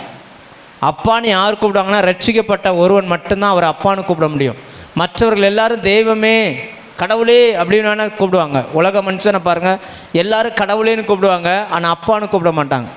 இயேசு அந்த இடத்துல எல்லாருக்கும் ஒரு பிரதிநிதியாக நின்று இந்த வார்த்தைகளை சொல்லுகிறார், வேத வாக்கியம் நிறைவேறத்தக்கதாக தாகமாக இருக்கிறேன் அப்படின்றார். இப்போ ஆண்டவருக்குள்ள ஒரு தாகம் இருக்குது. இயேசு பூமியில் வாழ்ந்த நாட்களிலும் சில தாகம் இருந்துச்சு. யோவான் 4 அதிகாரம் எடுத்தீங்கன்னா அங்கே ஒரு பெண்ணுக்கிட்ட போய் ஆண்டவர் கேட்குறார், தாகத்துக்கு தா அப்படின்றார். எனக்கு தாகமாக இருக்குது, எனக்கு குடிப்பதற்கு கொஞ்சம் தண்ணீர் தா அப்படின்னு கேட்குறார். 4 அதிகாரம் 9ஆம் வசனம், 8ஆம் வசனம் வாசிங்க. சமாரியா நாட்டாளாகிய ஒரு ஸ்திரீ தண்ணீர் மொள்ள வந்தாள். இயேசு அவளை நோக்கி, அன்னைக்கு அந்த பெண்ணுக்கிட்ட கேட்டார் தாகத்துக்கு தான்னு சொல்லி. அங்கே கேட்டது தண்ணியை கேட்கல, ஆனால் தண்ணி கேட்குறது போல் இருந்துச்சு, தண்ணி கேட்கல. அந்த பெண் கடைசி வரைக்கும் தண்ணி கொடுத்ததாய் வேதத்தில் இல்லை. ஆண்டவர் கேட்டது தாகத்துக்கு தா அப்படின்னு கேட்டது எதை குறிக்கிறது அப்படின்னாச்சுன்னா, நம்முடைய ஆத்துமாக்கள் இன்றைக்கி ஆண்டவருக்கு தேவை. பூமியில் இருக்கக்கூடிய நிறைய மனிதர்கள் பாவம் செய்து தெய்வ மகிமையற்று எல்லாரும் விழுந்து போய் கொண்டிருக்கிற அந்த காலகட்டத்தில் ஆண்டவருக்குள்ள ஒரு தாகம் இருந்துச்சு. எல்லா ஜனங்களையும் ரட்சிக்கணும். அவர் சிலுவையில் மரித்தது ஏதோ ஒரு குறிப்பிட்ட நபர்களுக்கு மட்டுமல்ல, என்னையும் சொல்லப்போனால் யூதர்களுக்காகவோ அல்லது கிறிஸ்தவர்களுக்காகவோ மட்டுமல்ல, முழு உலகமும் ரட்சிக்கப்பட வேண்டும் என்பதில் அவர் தாகமாக இருந்தார். அதனால் ஆத்துமாக்களை கேட்குறார் ஆண்டவர். அவங்ககிட்ட போய் ஆத்துமா எனக்கு கொடு அப்படின்ற அர்த்தத்தில் அவர் கேட்குறார். அந்த பெண்ணுக்கு கடைசி வரைக்கும் புரியலை, இவர் என்ன கேட்குறாருன்றதே புரியலை. ஆனால் அந்த இவர் பேசினதை வைத்து ஒரு ஊரையே கூட்டிகிட்டு வந்துட்டா. அந்த பெண் போய் என்ன பண்ணிட்டா, ஊரையே கூட்டிகிட்டு வந்துட்டா. ஒரு சாதாரண பெண், நமக்கு தெரிந்த அளவுக்கு அந்த பெண்ணுக்கு வசனம் தெரியாது, நமக்கு தெரிந்த அளவுக்கு அந்த பெண்ணுக்கு கடவுள்னா யாருன்னு தெரியாது. ஆனால் அவர்கிட்ட போய் ஆண்டவர் கேட்குறார் தாகத்துக்கு தா அப்படின்னு சொல்லி. அப்படி ஆரம்பித்து அந்த கான்வர்சேஷன் முடியும் பொழுது பார்த்தீங்கன்னு சொன்னால், அவள் போய் தன் ஊராரை எல்லாரையும் கூட்டிகிட்டு வந்துட்டா. இன்றைக்கி நம்மை பார்த்தும் ஆண்டவர் சொல்லுகிறார், ஒவ்வொரு வருஷமும் இந்த வார்த்தைகளை பேசிக்கொண்டே இருக்கிறார். எனக்கு தாகமாக இருக்குது, நிறைய ஆத்துமாக்கள் வேணும், நிறைய பேர் நரகத்துக்கு போய்கிட்டு இருக்கிறாங்க, அவங்களை என் பக்கம் கூப்பிடணும்னு சொல்லி ஆண்டவர் நம்மை நோக்கி அந்த வார்த்தையை அனுப்பிக்கிட்டே இருக்கிறார். நம்ம எத்தனை பேர் அதை புரிந்து கொண்டு அந்த வேலையை செய்கிறோம் அப்படின்னு கேட்டால், எத்தனை பேர் வேலை செய்கிறோம்? எத்தனை பேர் அவருடைய தாகத்தை அதாவது ஒருத்தர் தாகம்னு கேட்டால் நீங்கள் என்ன செய்வீங்க? நீங்கள் தண்ணி குடிப்பீங்க. ஒரு கடையில் போய் தாகம்னா அவங்க தண்ணியோ ஜூஸோ என்னத்தையோ அவனை கொடுப்பாங்க. ஆண்டவர் இங்கே கேட்குற தாகம் தண்ணீர் தாகத்தை அல்ல, அவர் கேட்குறது எதனா ஆத்துமாக்களை கேட்குறார். நான் பட்ட இந்த பாடுகள் ஜனங்களுக்குள்ளே போய் சேரணும், அவர்களுக்கு அறிவித்து அவர்களை என்னிடத்துல கூட்டிகிட்டு வாங்க அப்படின்னு சொல்கிறார். அந்த பெண் பாருங்கள், அது கேட்ட உடனே சரியாக அந்த பெண் ஓடி போனால் போய் எல்லாரையும் கூட்டிகிட்டு வந்துட்டா. இன்னைக்கு அந்த பெண்ணினுடைய தகுதியை பார்க்கிலும் மேலான தகுதியை ஆண்டவர் நமக்கு கொடுத்துருக்கிறார். அந்த பெண்ணுக்கு மொத்தம் 6 புருஷன். எத்தனை புருஷன் சொல்லுங்கள்? எத்தனை புருஷன்? ஆமாம், ஆண்டவர் கேட்குறாரு, போய் உன் புருஷனை கூட்டிகிட்டு வான்னு. அந்த அம்மா சொல்லுது, எனக்கு புருஷனே இல்லைன்ட்டு. கரெக்டாக சொன்னேன் அப்படின்ட்டார். ஏற்கனவே 5 பேர் இருந்தான், 5 பேர் நீ போட்டு தள்ளிட்ட, 6ஆவது ஒருத்தனை வச்சிருக்கிற, அவன் ஓம் புருஷன் கிடையாது அப்படின்ட்டார். அந்த வார்த்தை அவளுக்குள்ளே பயத்தை உண்டு பண்ணது. நீர் தீர்க்கதரிசி என்பதை நான் காண்கிறேன் அப்படின்னு சொன்னான். ஓடி போய் எல்லாரையும் கூட்டிகிட்டு வந்துட்டான். இன்றைக்கி அதே மாதிரி நம்மை பார்த்து ஆண்டவர் சொல்லுகிறார், எனக்கு தாகமாக இருக்குது அப்படின்னு சொல்லி. அவருடைய தாகத்தை தீர்ப்பதற்கு நாம் எடுத்திருக்கிற முயற்சி என்ன? சபையாய் நாம் எடுத்திருக்கிற முயற்சி என்ன? ஒருத்தர் தாகத்துக்கு தண்ணி கேட்டு கொடுக்கலன்னா அந்த கொடுக்காத ஆள் எப்படிப்பட்ட ஆளாக இருப்பாங்க சொல்லுங்கள்? எப்படிப்பட்ட ஆளாக இருப்பாங்க? பாவி, தவிச்ச வாய்க்கு தண்ணி கூட அப்படி சொல்லுவோம்ல. நம்மை காப்பாற்றி நமக்கு ஜீவன் கொடுத்து நம்மை வாழ வச்சு நமக்கு ஒவ்வொரு நாளும் பலன் கொடுத்து நம்மையும் நம்ம பிள்ளைகளையும் பாதுகாக்கிறார். அவர் நம்மக்கிட்ட எதிர்பார்க்கறது ஒன்று மட்டும்தான், இயேசுவை அறியாத ஜனங்களுக்கு போய் அறிவித்து அவர் பக்கத்தில் கூட்டிகிட்டு வரணும் அப்படின்றதான். இனி வருகிற நாட்களிலாவது நாம் அதை செய்வதற்கு முயற்சி பண்ணுவோம். அல்லேலூயா. அப்படி செய்யலைன்னா நாம் கடின இருதயம் உள்ளவர்களாய் அவரால் பார்க்கப்படுவோம். சரி, அந்த வசனத்தை திரும்ப வாசிங்க. வேத வாக்கியம் நிறைவேறத்தக்கதாக, யோவான் 19ஆம் அதிகாரம். அதன் பின்பு எல்லாம் முடிந்ததென்று இயேசு அறிந்து வேத வாக்கியம் நிறைவேறத்தக்கதாக. எந்த வேத வாக்கியம் நிறைவேறணும்? எந்த வேத வாக்கியம் நிறைவேறுவதற்காக நான் தாகமாக இருக்கிறேன் என்று சொல்லுகிறார். மத்தேயு 27ஆம் அதிகாரம் எடுங்க. மத்தேயு 27ஆம் அதிகாரம் 3:34 வாசிங்க பார்ப்போம். 33, 34. கபாலஸ்தலம் என்று அர்த்தம் கொள்ளும் கொல்கொதா என்னும் இடத்துக்கு அவர்கள் வந்தபோது கசப்பு, இப்போ சிலுவைக்கு போய் கொண்டிருக்கிறார், இன்னும் அறையப்படலை. கசப்பு கலந்த காடியை அவருக்கு குடிக்க கொடுத்தார்கள். அவர் அதை ருசி பார்த்து, அப்படின்னா குடிச்சாரா குடிக்கலையா சொல்லுங்க? குடிச்சாரா குடிக்கலையா? ருசி பார்த்து குடிக்க மனதில்லாது இருந்தார்னா குடிச்சாரா குடிக்கலையா? கவனிங்க. இப்போ தோளில் சிலுவை இருக்குது, கை அதில் இருக்குது, அவரால் ஒன்றுமே பண்ண முடியாது. அப்போ அந்த சிலுவையில் அறையப்படுகிற எல்லா கள்ளனுக்கும் இதை கொடுப்பாங்க. ஏன்னா அந்த கசப்பு கலந்த அந்த திராட்சை ரசம் கசப்பு கலந்தது, அதில் வெள்ளை போலமும் கலந்துருந்துச்சான். அதில் என்ன இருந்துச்சு? வெள்ளை போலம் கலந்துருந்துச்சு. அதை ஏன் குடிக்க கொடுப்பாங்க அப்படின்னாச்சுன்னா, அதை குடித்தா 2 காரியம் நடக்கும். ஒன்று, உள்ளே போய் அங்கங்கே இருக்கக்கூடிய இரத்தத்தை அதை லூஸ் பண்ணி வெளியில் அனுப்பி விட்டுரும். 2வது, அந்த கசப்பில் இந்த வலி தெரியாமல் இருக்கும். ஏன்னா அதை குடித்த பிறகு தான் சிலுவையில் அறைவாங்க. அடுத்த வசனம் வாசிங்க. அப்போ குடிக்கைக்கு முன்னாடி அதை கொடுப்பாங்க. இப்போ இயேசுவின் வாயில் அதை ஊற்றுறாங்க, அது நாக்கில் பட்டுச்சு. ஆனால் அவர் என்ன செய்யலை, அதை குடிக்கலை. அதனால தான் போட்டிருக்க, அவர் அதை ருசி பார்த்து ஆனால் என்ன செய்யலையாம், குடிக்கலை. ஏன் குடிக்கலை? இயேசு திருவிருந்து எடுத்தாங்க இல்லையா? லூக்கா எடுங்க.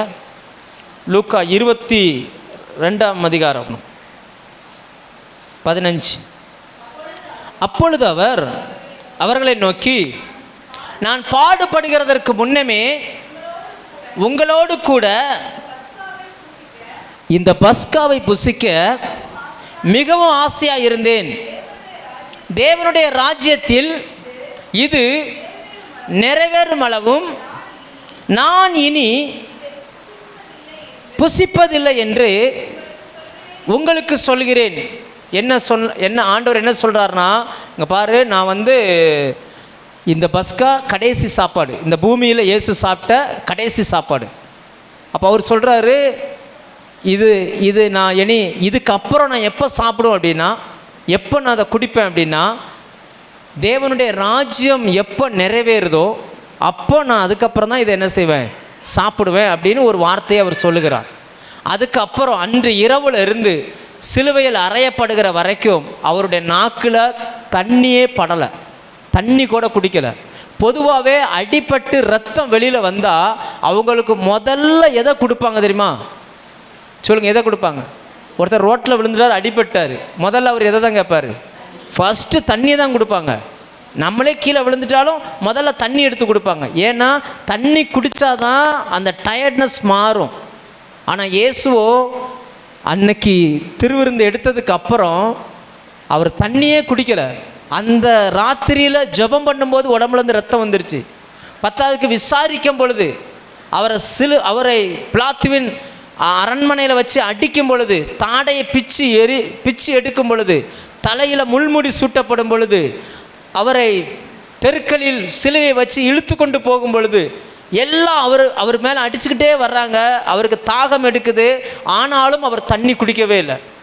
தாகம் இருக்குது, ஆனால் தண்ணி குடிக்கலை. ஏன் குடிக்கலைன்னா, ஆண்டவர் இங்கே சொன்னார், இனி நான் தண்ணி குடிச்சிட்டேன்னா தேவனுடைய ராஜ்யத்தில் தான் நான் அதை என்ன செய்வேன், குடிப்பேன் அப்படின்னார். அப்போ இவரை சிலுவைக்கு கொண்டுட்டு போகும்போது அந்த கசப்பு கலந்த காடி எடுத்து கொடுக்குறாங்க. ஆனால் வாயில் அப்படி வைக்கும் பொழுது இவர் என்ன செய்யலையாம், குடிக்கலை, அப்படியே துப்பிட்டார். அதை துப்பினதுனால அந்த டேஸ்ட் என்னன்றது அவருக்கு தெரிஞ்சிச்சு. ஆனால் உள்ளுக்குள்ளே என்ன செய்யலை, குடிக்கலை. அப்படி குடிச்சிருந்தா தேவனுடைய ராஜ்யம் வர்றதுக்கு முன்னாடியே குடித்ததுக்கு சமமாயிரும். அதனால் அவர் குடிக்கவே இல்லை. ஆனால் 4வது வார்த்தை இயேசு பேசினார் இல்லையா, பேசினதுக்கு அப்புறம் இப்போ அந்த பாவம் முழுவதும் இயேசுவின் சிரசின் மேலே இறங்கிருச்சு. இப்போ அதுக்கு பிறகு இப்போ தேவனுடைய ராஜ்யம் இந்த பூமிக்கு என்ன செய்யணும், ஏன்னா பாவமெல்லாம் இவர் எடுத்துட்டார்ல, பாவம் எடுத்ததுனால பிசாசுவின் ராஜ்யம் முடிவடைகிறது.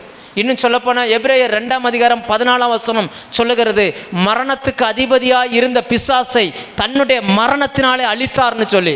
அந்த 4வது வசனம் 4வது வார்த்தை பேசும் பொழுதுதான் பிசாசின் தலையை அவர் சிலுவையில் நசுக்குகிறார், அவனுடைய ராஜ்யத்துக்கு முடிவை கொண்டு வருகிறார். இப்போ அந்த ராஜ்யம் முடிஞ்சு வேறொரு ராஜ்யம் வரப்போகுது. அதனால் வேத வாக்கியம் நிறைவேறத்தக்கதாக இப்போ அவர் கேட்குறார், நான் தாகமாக இருக்கிறேன்.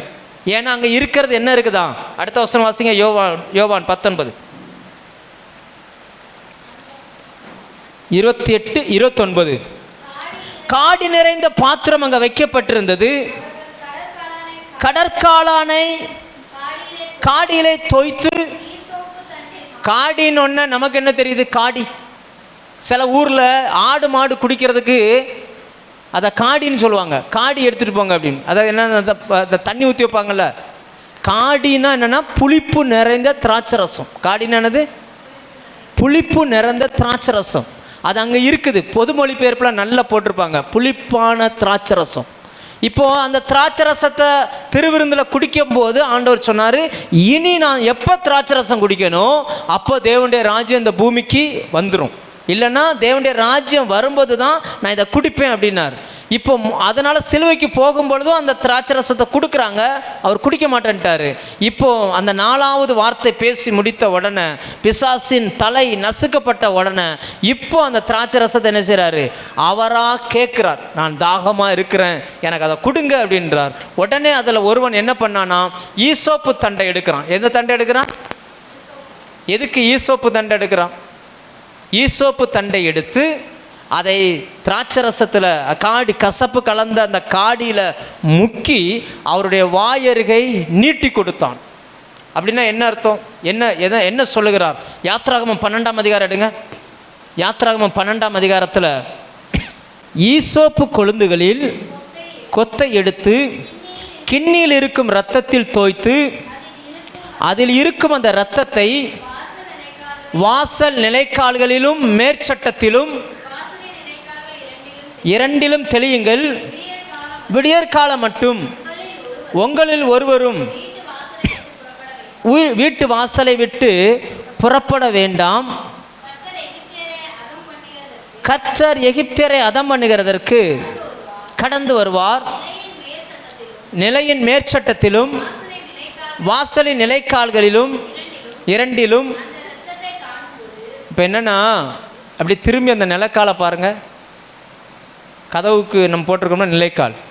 ஆண்டவர் சொல்கிறார், பஸ்காடை அடித்து ஒரு கிண்ணத்தில் ரத்தம் இருக்கும், கிண்ணத்தில் ரத்தத்தை எடுத்து, இப்போது எந்த கொழுந்துனா ஈசோப்பு கொழுந்து, அதாவது நம்ம சோத்து கத்தாழை இருக்கலாம், சோத்து கத்தாழை, அதில் சில நேரம் ஒரு கம்பு மாதிரி முளைக்கும், பார்த்துருக்கீங்களா, கத்தாழையில் ஒரு கம்பு நீளமாக வளரும், இதே போல் தான் அது இருக்கும்.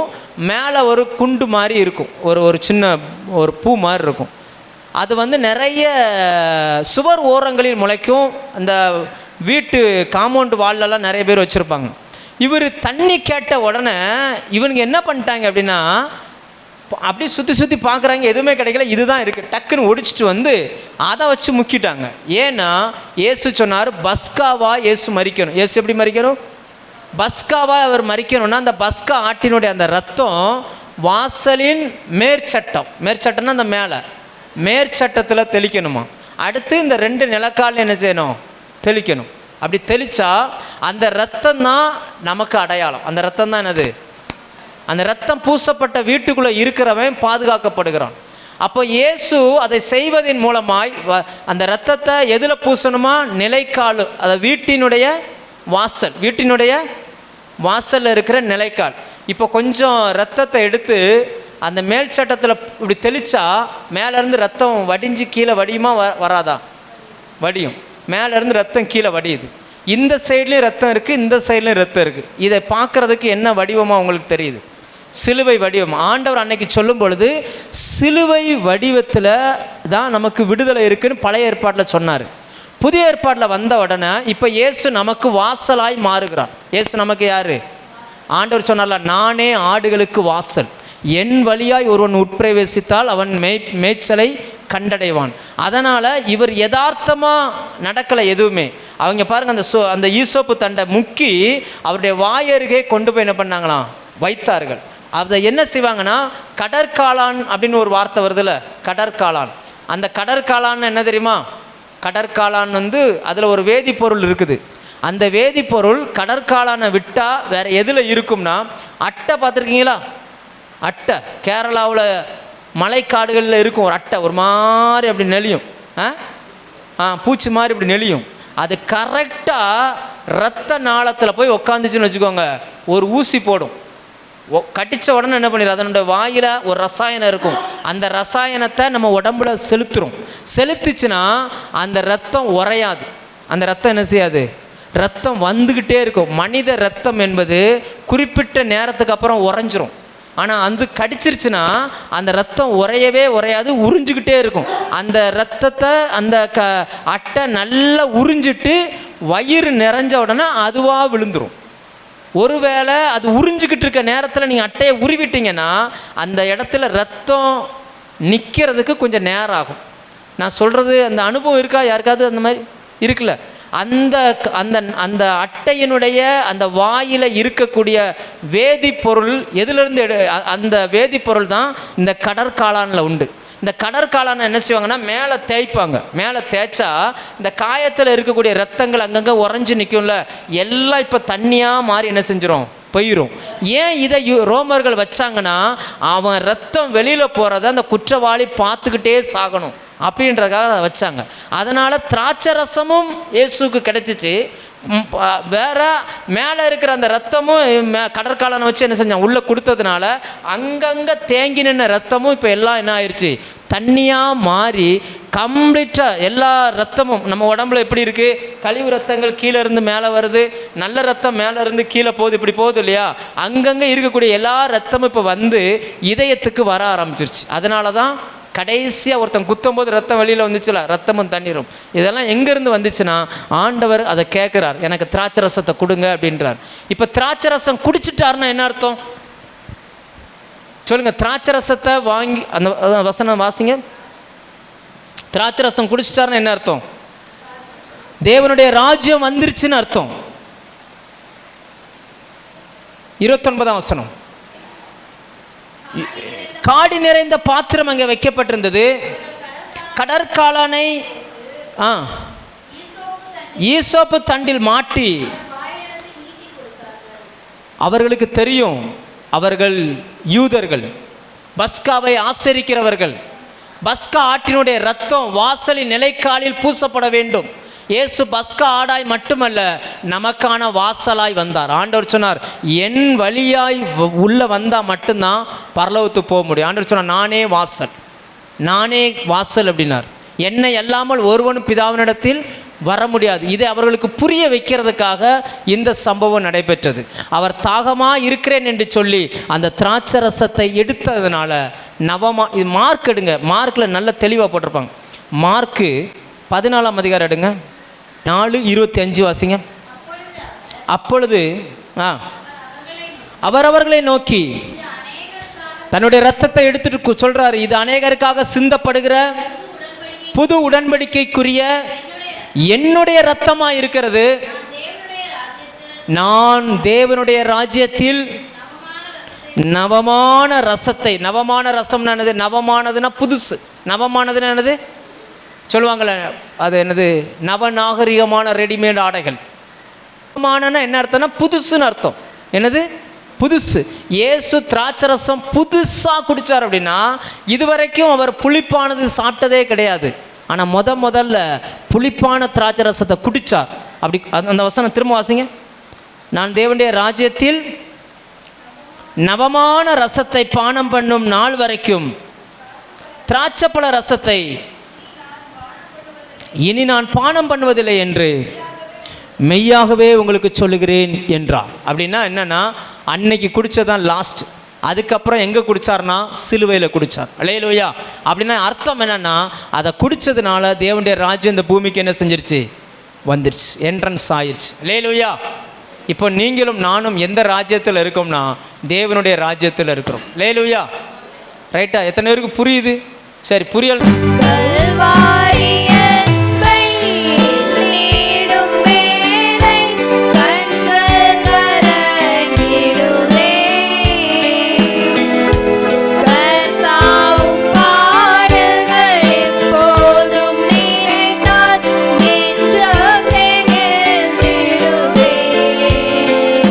பின்பு முடிந்தது என்று சொல்லி தலையை சாய்த்து ஆவியை ஒப்பு கொடுத்தார். இது இயேசு பேசின 6வது வார்த்தை. அந்த காடியை வாங்கினதுக்கு அப்புறம் அவர் சொல்கிறார் முடிந்தது அப்படின்னு சொல்கிறார். ஆனால் ஆக்சுவலாக இந்த வார்த்தையை தான் சத்தமாக சொன்னார், ரொம்ப சத்தமாக பேசினார். ஏன் அப்படி சொல்கிறார் அப்படின்னாச்சுன்னா, நம்ம ஏற்கனவே 5வது வார்த்தையில் பார்த்தோம், தேவனுடைய ராஜ்யம் இந்த பூமிக்கு இறங்கி வருது அப்படின்னு சொல்லி. அந்த நாட்களில், இன்னைக்கு இல்லை, அந்த நாட்களில் அரசாங்கம் புதிதாக ஒரு சட்டம் போடுதுன்னு வச்சுக்கிடும். புதுசாக ஒரு கவர்மெண்ட் ஒரு லாவை கொண்டு வருதுன்னா, சட்டம் போடும்போது அந்த ராஜா தான் கடைசி அவர் கையில் ஒரு முத்திரை மோதிரம் போட்டிருப்பார். அவர் எழுதி அந்த முத்திரை மோதிரத்தை அப்படியே வச்சுட்டு சீல் வச்சுட்டார் அப்படின்னாச்சுன்னா அது சட்டம் பாஸ் ஆயிடுச்சுன்னு அர்த்தம். இனி பழைய சட்டம் போய் புது சட்டம் என்ன செஞ்சிருச்சு, வந்துருச்சு. இனி இந்த புது சட்டம் தான் செல்லும் அப்படின்றதுனால அந்த முத்திரை மோதிரத்தை அப்படி வச்சுட்டார் அப்படின்னாச்சுன்னா அந்த முத்திரை போடப்பட்ட அந்த சட்டம் என்ன ஆயிடுச்சு, முத்திரை போடப்பட்டது அப்படின்னு அர்த்தம். அப்படி ராஜா அந்த சட்டத்தை வச்ச உடனே இந்த கோட்டைகளிலெல்லாம் மேலே ஒருத்தன் நிற்பான். கோட்டைக்கு மேலே நின்று வெளியில் ஜனங்கள் இருப்பாங்க. அப்போ அந்த ஜனங்கள் எல்லாரும் கேட்கத்தக்கதாய் அவன் சொல்லுவான், ராஜா சட்டத்தை மாற்றிவிட்டார், வேறு புதிய சட்டத்தை கொண்டு வந்துட்டார் அப்படின்றத அப்படி சொல்லுவான். இது கிரீக்கில் எழுதினாங்க. என்ன வார்த்தையில் எழுதியிருக்காங்க? கிரீக்க மொழியில் என்ன சொல்லுவாங்கன்னா டட்டாலிசோ. என்னது? தக்காளி சோறில் டட்டாலிசோ அப்படிம்பாங்க. அப்படின்னா முடிந்தது, புதிய சட்டம் அமலாகிவிட்டது, பழைய சட்டம் தள்ளுபடி ஆயிருச்சு, புதிய கவர்மெண்ட் இறங்கி வந்துருச்சு அப்படின்றத இயேசு அந்த குடித்தார் பார்த்தீங்களா, குடித்த உடனே அவர் சத்தமாக சொல்ல ஆரம்பித்தார், முடிந்தது, இந்த உலகத்தினுடைய பழைய ராஜாங்கம் கம்ப்ளீட்டாக முடிஞ்சிருச்சு, இனி பழைய சட்டங்கள் செல்லாது, புதிய கவர்மெண்ட் வந்திருக்குது, இனி புதிய சட்டம் தான் செல்லும் அப்படின்றதுக்கு அடையாளமாய் அவர் முடிந்தது என்று சத்தமாய் சொன்னார். அல்லேலூயா. நம்ம இன்றைக்கி இருக்கிற கவர்மெண்ட் வரதுக்கு முன்னாடி 1000 ரூபா தாள் இருந்துச்சு. 1000 ரூபா தாள் இருந்துச்சா? எத்தனை பேர் 1000 ரூபா தாள் பார்த்துருக்கீங்க? 1000 ரூபா நோட்டு பார்த்துருக்கீங்க எத்தனை பேர்? நீங்களாம் பார்த்தது இல்லையா 1000 ரூபா நோட்டு? 1000 ரூபா நோட்டே பார்த்தது இல்லையா?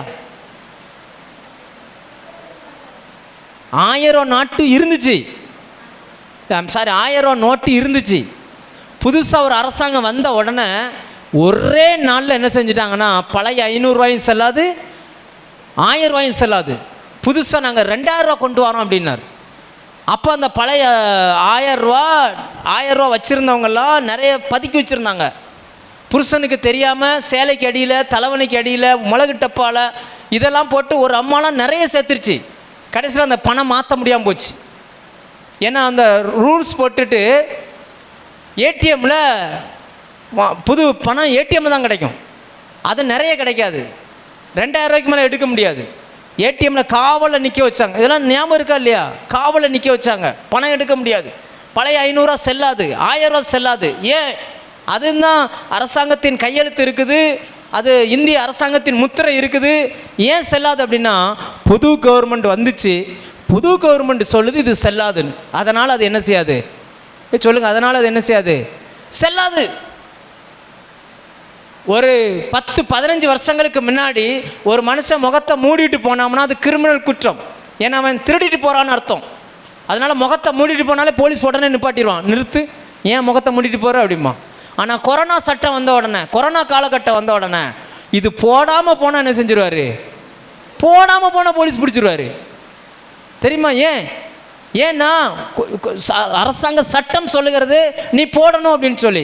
அப்படி தான் பழைய சட்டம் செல்லாமல் போயிருச்சு, புது சட்டத்தை தேவன் வெளிப்படுத்த ஆரம்பித்தார். அது வெளிப்படுத்தப்பட்டது என்பதை எல்லாருக்கும் சொல்றதுக்காக சிலுவையில் முடிந்தது அப்படின்னு சொன்னார். பழைய அரசாங்கம் என்ன செஞ்சிருச்சு? முடிந்தது. பிசாசின் ராஜ்யம் முடிந்தது. பாவத்தின் ராஜ்யம் முடிந்தது. இனி தேவனுடைய ராஜ்யம் தொடங்கிவிட்டது. ஒரு முடிவுன்னு வந்துச்சுன்னா ஒன்றின் முடிவு இன்னொன்றின் துவக்கம். ஆண்டவர் அப்படி அதை முடிந்ததுன்னு சொல்லி நமக்கு ஒன்றை என்ன செஞ்சிட்டாரு? துவங்கி வைத்தார். அப்படி என்ன துவங்கி வச்சார்னா, அந்த வசனம் திரும்ப வாசிங்க. 19ஆம் அதிகாரத்தில் 30ஆம் வசனம் என்ன துவங்கி இருக்கிறத பாருங்க. இயேசு காடியை வாங்கின பின்பு முடிந்தது என்று சொல்லி தலையை சாய்த்து. நீங்கள் இந்த யாராவது மரித்த வீடுகளுக்கோ அல்லது மரித்தவர்களோ நீங்கள் பார்த்துருந்தீங்கன்னா, செத்த பிறகு தலை சாயுமா, தலை சாஞ்ச பிறகு சாவாங்களா? சொல்லுங்க. செத்த பிறகு தலை இப்படி சாயுமா, இல்லைன்னா தலையை சாய்ச்ச பிறகு சாவாங்களா? இல்லை, யாராவது உங்கள் பழைய பாட்டி, தாத்தா, அத்தை, மாமனாருக்கு பால் ஊற்றிருப்பீங்கல்ல, இந்த மாதிரி பால் ஊற்றின அனுபவம் இருக்கா? அப்போ பால் ஊற்றும் போது பால் உள்ளே இறங்காது, அப்படியே நிற்கும். ஆனால் தலை இப்படி தான் இருக்கும். செத்த உடனே என்ன ஆயிரும்? தலை. உண்மை தானே? ஆனால் இங்கே பைபிள் என்ன சொல்லுது பாருங்கள். செத்த பிறகு தலை சாயலையாம், தலையை சாய்ச்சிட்டு ஜீவனை விட்டாராம். அப்படின்னா என்ன அர்த்தம்னா, இப்போ இயேசுவின் தலையில் என்ன இருக்குது? முள் இருக்குது, முள் கிரீடம் இருக்குது. இவர் மரிக்கும் போது இந்த முள் கிரீடத்தோடே மரிச்சிட்டார். அப்படின்னா அவருக்குள்ளே தான் நம்ம மரிக்கிறோம், அவருக்குள்ளே தான் நம்ம உயிர் தெழுகிறோம். இப்போ இப்படி வச்சுக்கிடும். ஆதாமின் சிரசில் அந்த சாபம் இருந்துச்சு. ஆண்டவர் ஆதாம் என்ன பண்ணார்? ஆதாம் நிமித்தம் பூமியை சபித்தார். பூமியில் முள்ளும் குறுக்கும் இருக்குன்னார். ஆதாம் அந்த சாபத்தோடே மரித்ததுனால ஆதாமின் பிள்ளைகளான நம்ம மேலேயும் அந்த சாபம் வேலை செஞ்சுக்கிட்டே இருந்துச்சு. இப்போ இயேசு மரிக்கிறார். பிந்தின ஆதாமாகிய இயேசு மரிக்கும் போது தலையில் அந்த முள்முடி இருக்குது. இந்த முள்முடியோட மரிச்சிட்டா என் பிள்ளைகளுக்கும் இந்த சாபம் என்ன செஞ்சிடும்? ட்ரான்ஸ்ஃபர் ஆயிரும்னு சொல்லி அவர் முதலாவது என்ன செய்கிறார்னா, தலையை இப்படி எவ்வளோ முடியுமோ அவ்வளவு பலமாய் தலையை சாய்க்க ஆரம்பித்தார். சாய்ச்ச உடனே மேலையில் இருந்த அந்த முள்ளெல்லாம் அப்படியே அந்த பாறையில் விழுந்து நொறுங்க ஆரம்பிச்சிச்சு. இப்போ அவருடைய சிரசில் என்ன இல்லை? முள்முடி இல்லை. நீங்கள் பைபிளை கவனமாக படித்து பாருங்கள். அவர் சிலுவையிலிருந்து இறக்கினார்கள்னு பைபிள் சொல்லும். அடக்கம் பண்ணும்போது தலையில் முள்முடி இருந்ததா பைபிளில் இருக்காது. அவர் தலையை சுற்றி துணியை சுற்றுவாங்க. அப்போ அந்த முள்ளை கீழே தள்ளிட்டார். இப்போ அவருடைய சிரசில் முள் இல்லை. அந்த பழைய ராஜ்யம் முடிஞ்சு போச்சு. அந்த சாபத்தோடு உள்ள வாழ்க்கை முடிஞ்சு போச்சு. இனி நீங்களும் நானும் சாபத்தோடு வாழ வேண்டிய அவசியம் இல்லை. இப்போ இயேசுவினுடைய சிரசில் என்ன இருக்குன்னா, கிரீடம் இருக்குது. இப்போ என்ன இருக்குது?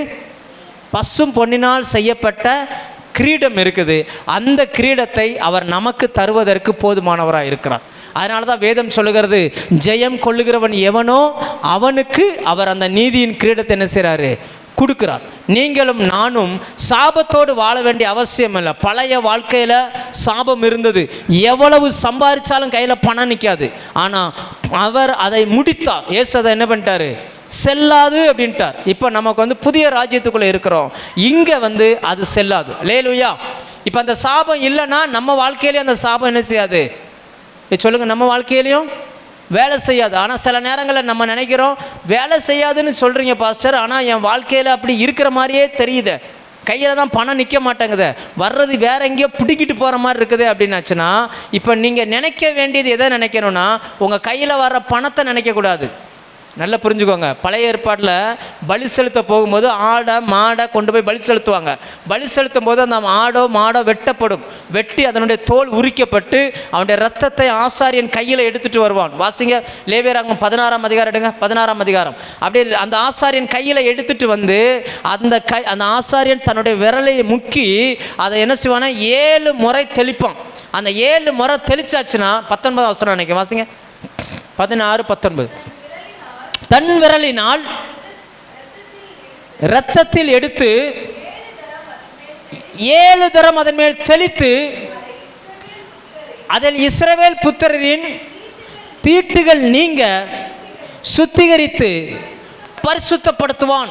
இப்போ ஒரு மனுஷன் அதை பார்க்கணும், அந்த ஆசாரியன் ரத்தத்தை தொட்டு 7 தடவை தெளிச்சிட்டார் அப்படின்னாச்சுன்னா, இவன் புரிந்து கொள்ள வேண்டும், என் சாபம் முடிந்து விட்டது.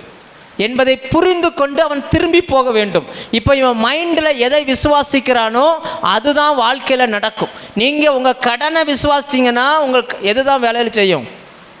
நீங்கள் இயேசுனுடைய ரத்தம் எனக்காக சிந்தப்பட்டுருச்சு, இனி என் மேலே சாபம் இல்லை, இனி என் பொருளாதாரம் ஆசீர்வதிக்கப்படும், இனி நான் செழிப்பேன், இனி நான் நல்லா இருப்பேன் அப்படின்னு நீங்கள் அந்த ரத்தத்தை நினச்சிட்டு போனீங்கன்னா அந்த ரத்தத்தில் உள்ள விசுவாசம், ரத்தத்தின் உள்ள ஆசீர்வாதம் உங்கள் மேலே இறங்க ஆரம்பிச்சிடும். ஆனால் நம்ம பிரச்சனை என்னென்னா அந்த ரத்தத்தை நினைக்க மாட்டோம், இன்னமும் இருக்கிற கடனையும் இருக்கிற பிரச்சனையும் இருக்கிற சூழ்நிலையும் நம்ம பார்த்துக்கிட்டே இருக்கிறோம். பிசாசு அதை தான் கண்ணு முன்னாடி கொண்டு வந்து காட்டுறோம். பார் பார் பார், நீ சொல்கிறல இயேசு நல்லவர்னு சொல்லி, அவர் நல்லவராக இருந்தால் உனக்கு எதுக்கு இவ்வளோ கடன் வருது? நீ சொல்கிறல இயேசு உன்னுடைய தகப்பன்னு சொல்லி, அவர் அப்பாவாக இருந்தால் உனக்கு எதுக்கு இவ்வளோ பிரச்சனை வருது? நீங்கள் எதை சொல்லணும்னா இயேசுவின் ரத்தம் எனக்காக சிந்தப்பட்டிருக்குது, அதனால் நான் ஆசீர்வதிக்கப்பட்டிருக்கேன், என் சாபம் முடிந்தது. அவர் சொல்லிட்டார் முடிந்ததுன்னு சொல்லி அந்த முள்ளை கீழே தள்ளிட்டார். அதனால் என் சாபம் என்ன இல்லை, முடிந்தது. இனி நான் கடன்காரனாக இருக்கக்கூடாது, இனி என் வாழ்க்கையில் பிரச்சனைகள் வரக்கூடாது, இனி அதுக்கு பிறகு என்னென்னா எல்லாமே எனக்கு பிளஸ்ஸிங்காக தான் கர்த்தர் மாற்றுவார். லேலுயா. அப்போ அவர் முடிந்தது என்று சொன்னதுனால நம்ம வாழ்க்கையில் பிசாசினுடைய ஆதிக்கம் முடிந்தது. லேலுயா. இனி நமக்கு வெற்றியின் வாழ்க்கை கர்த்தர் துவங்கி வைத்திருக்கிறார். நீதிமானின் பாதை ராஜ பாதை. நீதிமான் பாதை என்னது? இப்போ பாருங்கள், ஸ்டாலின் நம்ம ஊருக்கு வர்றாருன்னு வச்சுக்கிடுவோம், நம்ம நாட்டின் தமிழ்நாட்டுடைய சிஎம் வர்றாருன்னா அவர் வர்ற நேரத்துலையா போய் ரோடை க்ளீன் பண்ணுவாங்க? என்ன செய்வாங்க? அவர் இன்னும் 10 நாளுக்கு அப்புறம் வராருன்னா அதுக்கு முன்னாடியே ரோடெல்லாம் புதுசாக போட்டுருவாங்க, குண்டு குழியெல்லாம் இருக்காது. பார்த்துருக்கீங்க தானே? எவ்வளவு சூப்பர் ஆக்கிடுவாங்க தெரியுமா? ஏன்? ராஜா வர்றார். யார் வர்றா? இயேசு தன் சிரசில் மேலே இருந்த முள்முடியை கீழே தள்ளிட்டு ராஜாதி ராஜா என்கிற கிரீடத்தை வச்சிருக்கிறார்.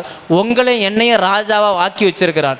நீங்கள் எங்கே போனாலும் உங்களுக்கு முன்னாடி போய் வழியை ஆயத்தம் பண்ணுவதற்கு அவர் போதுமானவராக இருக்கிறார். லேலுயா. நம்ம பாதை ராஜா பாதை. நம்ம பாதை என்ன பாதை? ராஜபாதை. நாம் போகும்போது வேலை நடக்காது, நம்ம போகிறதுக்கு முன்னாடியே எல்லா வேலையும் ஒழுங்கு செய்யப்பட்டிருக்கோம். நீங்கள் அதில் சமாதானமாக போனால் போதும். லேலுயா. ராஜா போவார், மற்றவங்களாம் என்ன செய்வாங்க? சொல்லுங்கள். ஸ்டாலின் போகும்போது ஏத்தால வண்டியெல்லாம் வராது, எல்லாத்தையும் பிளாக் பண்ணி வேறு வழியில் போ, வேறு வழியில் போ, வேறு வழியில் போ, சிஎம் மாறார் சொல்லுவாங்கள்ல. நீங்கள் உண்மையாக இதை விசுவாசிச்சிங்கன்னா உங்கள் வாழ்க்கையில் இருக்கிற எல்லா தடையும் மாற்றிடுவாங்க. யாரும் உங்களுக்கு எதிர்த்து வரமாட்டாங்க. உங்களை பரலோகம் சொல்லும், என் பிள்ளை வருது, வழிவிடு வழிவிடு, அவன் போட்டோம் அவன் போட்டோம் அவன் போட்டோம். எத்தனையோ பேர் காத்து நிற்பாங்க ஏதோ ஒரு காரியத்துக்காக. ஆனால் நீங்கள் போன உடனே இம்மிடியட்டாக அது சாங்ஷன் ஆயிரும். கர்த்தர் அப்படிப்பட்ட பாதைகளை நமக்கு வைத்திருக்கிறார்.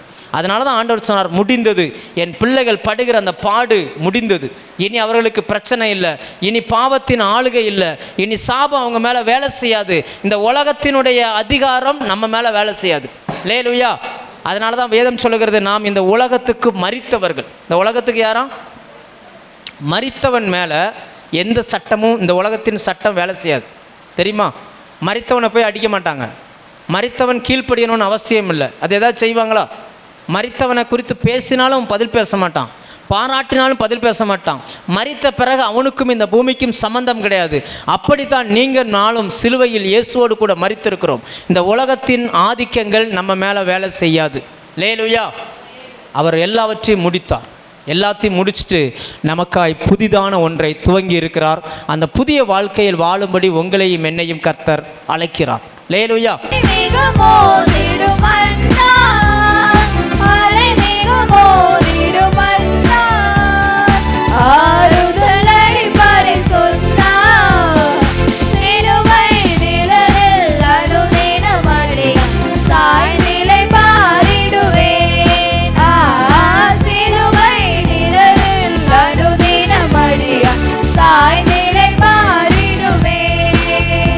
லூக்கா 23ஆம் அதிகாரம் 46ஆம் வசனம். இயேசு, பிதாவே, உம்முடைய கைகளில் என் ஆவியை ஒப்புவிக்கிறேன் என்று மகா சத்தமாய் கூப்பிட்டு என்று சொன்னார். பிதாவே, உம்முடைய கைகளில் என் ஆவியை ஒப்புவிக்கிறேன். இயேசு கிறிஸ்து சிலுவையில் பேசின கடைசி வார்த்தை. ஆரம்பத்தில் முதல் வார்த்தையில் பிதாவே என்று சொன்னவர் கடைசி வார்த்தையிலும் பிதாவே என்று சொல்வதன் மூலமாக ஒரு மனிதனின் முதலும் முடிவும் தேவன் மட்டுமே என்பதை சொல்கிறார். நம்முடைய முதலும் முடிவும் யார்? யோசிப்போம். உம்முடைய கைகளில் ஆவியை ஒப்புவிக்கிறேன் என்று சொல்வதன் மூலமாக நாம் நம்முடைய ஆவியை யாருடைய கைகளில் கொடுக்க வேண்டும் என்பதை நாம் தீர்மானிக்க முடியும் என்பதை இயேசு சொல்கிறார். நாம் நமக்கு தேவன் தந்த ஆவியை யாருடைய கைகளில் கொடுக்க போகிறோம் என்பதை சற்று யோசித்து பார்ப்போம். நீதிமொழிகள் 20ஆம் அதிகாரம் 27ஆம் வசனத்தில் மனுஷருடைய ஆவி கர்த்தர் தந்த தீபமாய் இருக்கிறது, அவர் உள்ளத்தில் உள்ளவைகள் எல்லாம் ஆராய்ந்து பார்க்கும். மனுஷருடைய ஆவி கர்த்தர் தந்த தீபமாய் இருக்கிறது என்றும் பிரசங்கி 8ஆம் அதிகாரம் 8ஆம் வசனம். ஆவியை விடாதிருக்கிறதற்கு ஆவியின் மேல் ஒரு மனுஷனுக்கும் அதிகாரமில்லை, மரண நாளின் மீதும் அவனுக்கு அதிகாரமில்லை, அந்த போருக்கு நீங்கி போவதுமில்லை, துன்மார்க்கரை மனுஷருடைய ஆவி கர்த்தர் தந்த தீபம். ஆவியை விடாதிருங்கள், ஆவியின் மேல் ஒரு மனுஷருக்கும் அதிகாரமில்லை என்றும் எழுதியிருக்கிறது. பிரசங்கி 3ஆம் அதிகாரம் 21ஆம் வசனம். உயர ஏறும் மனிதனுடைய ஆவியும் தாழ பூமியில் இறங்கும் மிருகங்களுடைய ஆவியையும் அறிகிறவன் யார்? உயர ஏறும் மனிதன் ஆவியும் தாழ பூமியில் இறங்கும் மிருகங்களுடைய ஆவியும் என்று எழுதியுள்ளது. நாம் மனிதர்கள், மிருகங்கள் அல்ல. தேவன் நமக்கு தந்த வெளிச்சத்தை வைத்து தேவனை கண்டு கொண்டால் நாமும் இயேசுவை போல பிதாவின் கைகளில் ஆவியை கொடுக்க முடியும். லூக்கா 23ஆம் அதிகாரம் 45ஆம் வசனம். சூரியன் இருளடைந்து தேவ ஆலயத்தின் திரைச்சீலை நடுவில் இரண்டாக கிழிந்தது. தேவாலய திரைச்சீலை நடுவில் இரண்டாக கிழிந்தது என்றும் லூக்கா 23ஆம் அதிகாரம் 46ஆம் வசனம். இயேசு பிதாவே உம்முடைய கைகளில் என் ஆவியை ஒப்புவிக்கிறேன் என்று மகா சத்தமாய் கூப்பிட்டு சொன்னார். இப்படி சொல்லி ஜீவனை விட்டார். பிதாவே உம்முடைய கைகளில் என் ஆவியை ஒப்புவிக்கிறேன் என்றும் எழுதியுள்ளது. அதன் மூலமாக நாம் புரிந்து கொள்ள வேண்டிய சத்தியம் என்னவென்றால், இயேசு சிலுவையில் மரிக்கும் முன்பு வரை மனிதனுக்கு தேவனுக்கும் இடையில் ஒரு திரைச்சீலை இருந்தது என்றும் இருவரும் நேரடியாக தொடர்பு கொள்ள முடியாமல் தடுமாறி தம்மால் உணர முடிகிறது. அவருடைய மரணத்தின் மூலமாக அந்த தடை நீங்கிவிட்டது. அதை அவர் உணர்ந்து தன்னுடைய நோக்கம் நிறைவேறிச்சு என்று அறிந்து தன் ஆவியை ஒப்பு கொடுத்தார். யோவான் 10ஆம் அதிகாரம் 17ஆம் வசனம். நான் என் ஜீவனை மறுபடியும் அடைந்து கொள்ளும்படிக்கு அதை கொடுக்கிறபடியால் பிதாவென்னில் அன்பாயிருக்கிறார். என் ஜீவனை மறுபடியும் அறிந்து கொள்ளும்படி அதை கொடுக்கிறபடியால் என்றும் எழுதியுள்ளது. நாம் நம்முடைய ஜீவனை அவரிடத்தில் கொடுத்தால் அவர் வரும்போது அவர் அதை நமக்கு தருவார். அவரிடம் ஆவியை ஒப்பு கொடுத்த சரீரம் மட்டுமே அவருடைய வருகையில் உயிருடைய நாம் இயேசுவின் 2ஆம் வருகையை எதிர்பார்த்து இருக்கிறோம். நாம் அவருடன் செல்ல வேண்டியனால் நம்முடைய ஆவியை அவரிடம் ஒப்பு கொடுக்க வேண்டும். இயேசு பிதாவிடம் கொடுத்த அந்த ஆவியை தான் ரட்சிக்கப்பட்ட ஒவ்வொருவரும் பெற்றிருக்கிறோம். கலாத்தியர் 4ஆம் அதிகாரம் 5ஆம் வசனம். காலம் நிறைவேறினபோது ஸ்ரீயின் இடத்தில் பிறந்தவரும் ஞான பிரமாணத்திற்கு கீழானுமாகிய தம்முடைய குமாரனை தேவன் அனுப்பினார். அப்படிதான் சொல்கிறது. அந்த ஆவியை நாம் பெற்றுக்கொண்டால் மட்டுமே நம்மால் தேவனை அப்பா பிதாவே என்று கூப்பிட முடியும். 1 யோவான் 5:12. குமாரனை உடையவன் ஜீவனை உடையவன், தேவனுடைய குமாரன் இல்லாதவன் ஜீவன் இல்லாதவன். குமாரனை உடையவன் ஜீவனை உடையவன் என்று எழுதியிருக்கிறபடி இயேசு கிறிஸ்துவின் ஆவியை உடையவர்கள் மட்டுமே உயிருள்ளவர்கள், தேவனால் பார்க்கப்படுவார்கள். அவர்கள் இயேசு எப்பொழுது ஜெபிப்பது போல ஜெபிப்பார்கள், இயேசு மன்னித்தது போல மன்னிப்பார்கள், இயேசு எல்லாரையும் நேசித்தது போல நேசிப்பார்கள், எப்போதும் யாரிடமும் சண்டையிட மாட்டார்கள். நாம் இயேசு கிறிஸ்துவின் ஆவியை பெற்று அவரை போல வாழ்வதற்குதான் அவர் தன்னுடைய ஆவியை சிலுவையில் பிதாவிடம் கொடுத்தார். நமக்குள் இயேசு இருக்கிறாரோ என்பதுதான் மிக முக்கியம்.